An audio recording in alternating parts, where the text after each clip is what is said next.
Hi hello வணக்கம். இது உங்கள் சிவி ஜோன். ஸோ இப்போ பார்த்தீங்கன்னா ஒரு சம்பவம் ரொம்ப வைரலாக போயிட்டு இருக்கு. என்னென்னா, நேற்று பிக் பாஸ் சீசன் அதோட விஜய் சேதுபதி அவர்களுடைய சனிக்கிழமை எபிசோட் நடந்துச்சு. பயங்கர மாதம் இருந்துச்சு. நிறைய பேருக்கு வந்து ஒரு பெரிய எதிர்பார்ப்பு இருந்துச்சு.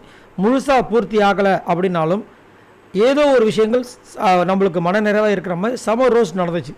அதுலேயும் குறிப்பாக விஜய் பார்வதியை வந்து வச்சு செஞ்சது விஜய் சேதுபதி மட்டும் இல்லாமல் வெளியில் இருந்த மக்களும் சரி, அங்கே உட்காந்த ரசிகர்கள் பயங்கரமாக கலாச்சாங்க. உள்ளே இருக்கிற எல்லாருமே வந்து வச்சு செஞ்சு விட்டாங்க. ஏன்னா யார் ரியலாக இருக்கா ரியலாக இல்லாமல் அப்படின்றதுக்கு கிட்டத்தட்ட அந்த மொத்த வீடு மோஸ்ட்லி வந்துட்டு விஜய் பார்வதி குத்துனாங்க. அதுலேயும் குறிப்பாக வந்து கமருதீன் இன்னும் ஒரு சில பேர்லாம் பயங்கரமாக அவங்க பேசுறதெல்லாம் கேட்கும்போது நம்மளுக்கு கொஞ்சம் பயங்கரமாக இருந்துச்சு. ஏன்னா இவங்களும் அந்த மாதிரி தான் இருக்காங்க. ஆனால் அவங்களுமே சேர்ந்து கெமியெல்லாம் வந்துட்டு விஜய் பார்வதி சொன்னது கொஞ்சம் இதுவாக தான் இருந்தது. ஆனால் அது முடிஞ்சதுக்கப்புறமா நம்ம விஜய் சேதுபதி அவர்களும் முடிஞ்சிருச்சுன்னு சொல்லிட்டு அந்த எபிசோட் முடிச்சுட்டு கிளம்பிட்டார். கிளம்புனதுக்கப்புறமா விஜய் பார்வதியால் தாங்க முடியல. நான் நடிக்கலை, சுற்றி கேமரா இருக்குது, நான் உண்மையாகவே இப்படி தான் இருக்கிறேன். இது என்ன அவங்களுக்கு ஒரு ரொம்ப அதிகமாக ஒழிச்சிருக்குன்னா, இவங்க சொல்கிறாங்க சரி, ஆனால் வெளியில் இருக்கிற மக்கள் வந்து ஒரு ஒருத்தவங்க எந்திரிச்சு என்னை பற்றி சொல்லும்போது கை தட்டுறாங்களே, அப்போ மக்களும் என்ன நினச்சிருக்காங்கன்னு சொல்லிட்டு அழுதாங்க. அப்போ சபரி வந்தாப்புல வந்து, நீ என்ன நினைக்கிற, உனக்கு என்ன தோணுது, நீ நடிக்கிறேன்னு தோணுதா அப்படின்போது, இல்லை நான் எனக்கு தோணலை, அப்போ விட்டுரு, எதுக்கு அதை போட்டு குழப்பிட்டு இருக்கேன்ற மாதிரி சூப்பராக வந்து அட்வைஸ் பண்ணாப்புல. அதேமாரி விஜய் பார்வதி சபரி எவ்வளோ இடங்களை அவமானப்படுத்தணும்னு சொல்லிட்டு நிறைய விஷயங்கள் பண்ணியிருக்காங்க. பட் இருந்தாலும் சபரி வந்துட்டு இந்த இடத்துல இந்த மாதிரி, அதாவது ஆபத்து காலத்தில் உதவுவனே நண்பன் அப்படின்ற மாதிரி வந்து சூப்பராக வந்து பண்ணது ரொம்ப அழகாக இருந்துச்சு. ஆனால் அதுக்கப்புறமும் முடியல. கார்டன் ஏரியாவில் போய் உட்காந்து செம்மையாக அழுகுறாங்க. இதுக்கு தான் நான் வரமாட்டேன்னு சொன்னேன்றாங்க. என்னடா சொல்கிறீங்க அப்படின்ற மாதிரி இருந்துச்சு.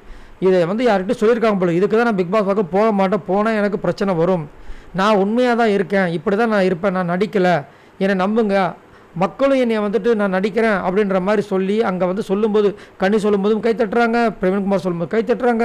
இந்த மாதிரி கை தட்டும்போது அப்போ நான் நடிக்கிறேன்னு நினைக்கிறாங்களான்ற மாதிரி கத்துறாங்க. அதுக்கப்புறம் கனியால் தான் ஆரம்பிச்சுன்ற மாதிரி கனி தான் ஃபஸ்ட்டு வந்துட்டு கிளாப் என்னை வந்துட்டு இந்த மாதிரி அந்த கிளாப் எக்ஸசைஸ் பண்ணாங்க.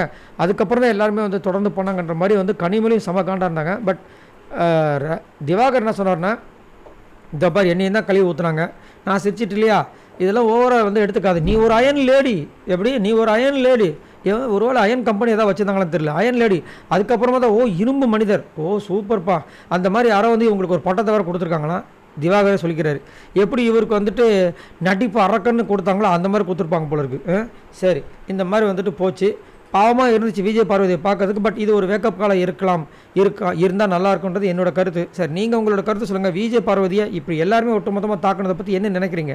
அது மட்டும் இல்லாமல் விஜய் பார்வதி திவாகர் இவங்கள்லாம் விஜய் பார்வதி திவாகர் விட்டு விலகினா நல்லாயிருக்குமா, இல்லை விஜய் பார்வதியை திவாகர் விட்டு நகர்ந்தாருன்னா அது திவாகருக்கு நல்லதா? மறக்காமல் கமெண்ட்ஸ் பண்ணுங்கள். பாய் நண்பர்களே.